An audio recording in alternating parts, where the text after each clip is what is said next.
سيدنا محمد وعلى آله وأصحابه أجمعين.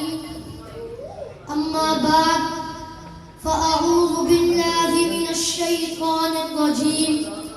بسم الله الرحمن الرحيم. إن هذا القرآن يهدي للتي هي أقوم. صدق الله العظيم.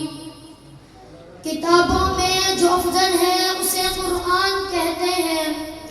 کتابوں میں جو افضل ہے اسے قرآن کہتے ہیں.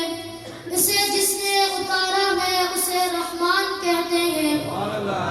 سجا لے اپنے سینے میں جو اس کے 30 پاروں کو. سجا لے اپنے سینے میں جو اس کے 30 پاروں کو. زمانے بھر میں اسے حافظ قرآن کہتے ہیں. میرے واجب الاحترام حضرات، اساتذہ اکرام، علماء اکرام اور اس جامعے میں پڑھنے والے میرے ہم مکتب ساتھیوں اور مجمع میں بیٹھے ہوئے سرپرست حضرات، السلام علیکم ورحمۃ اللہ وبرکاتہ. آج میں آپ کے سامنے جس موضوع پر لب کشائی کرنا چاہتا ہوں وہ ہے عظمت قرآن. قرآن مجید وہ عظمت والی کتاب ہے جس کے اندر کسی شک و شبہ کی گنجائش نہیں. قرآن مجید وہ عظمت والی کتاب ہے جو ہمارے لیے رہبر ہے. قرآن مجید جس ذات کی طرف سے نازل ہوا وہ ذات بھی ایسی ذات ہے، اس ذات کے علاوہ کوئی عبادت کے لائق نہیں. وہ وحدہ لا شریک لہ ذات ہے. قرآن مجید جس پیغمبر پر نازل ہوا وہ پیغمبر بھی ایسا پیغمبر ہے، تمام انبیاء کا سردار ہے کہ جن کی پوری زندگی میں پوری انسانیت کے لیے زندگی گزارنے کا نمونہ موجود ہے.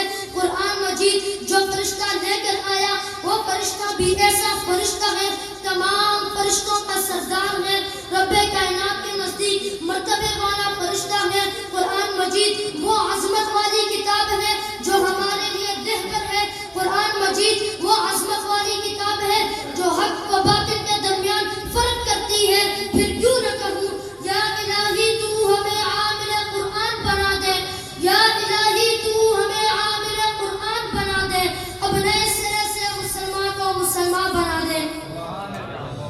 سامعین مکرم، اب ذرا اسلام سے قرآن مجید کی عظمت کو معلوم کرتے ہیں. کسی نے امام اعظم ابو حنیفہ سے پوچھا، امام صاحب آپ نے قرآن کو کیسے پایا؟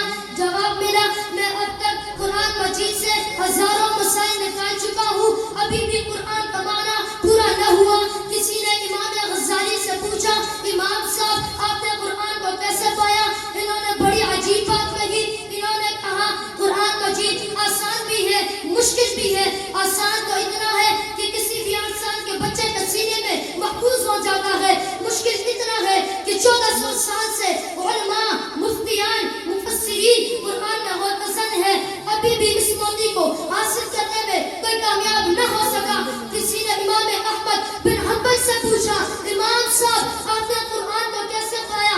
انہوں نے بھی بڑی عجیب بات کہی. انہوں نے کہا میں نے ایک دفعہ خواب میں اللہ تعالیٰ کی زیارت کی. میں نے اللہ سے پوچھا، اے اللہ تیری سب سے محبوب چیز کون سی ہے؟ جواب ملا قرآن مجید. پھر میں نے پوچھا فہمن لو کان بلا فہمہ، سمجھ کر پڑھے تب تجھے پسند، بغیر سمجھے پڑھے تب تجھے پسند. جواب ملا اے احمد تو جو کچھ سمجھ کر پڑھے مجھے وہ بھی پسند، جو بغیر سمجھے پڑھے مجھے وہ بھی پسند. شاعر کہنے پر مجبور ہو گیا، عظمت قرآن کی خاطر ہم جانے نچھاور کر دیں گے. عظمت قرآن کی خاطر ہم جانے نچھاور کر دیں گے. اگر وقت نے ہم سے خون مانگا تو ہم وقت کا دامن بھر دیں گے. وما علینا الا البلاغ.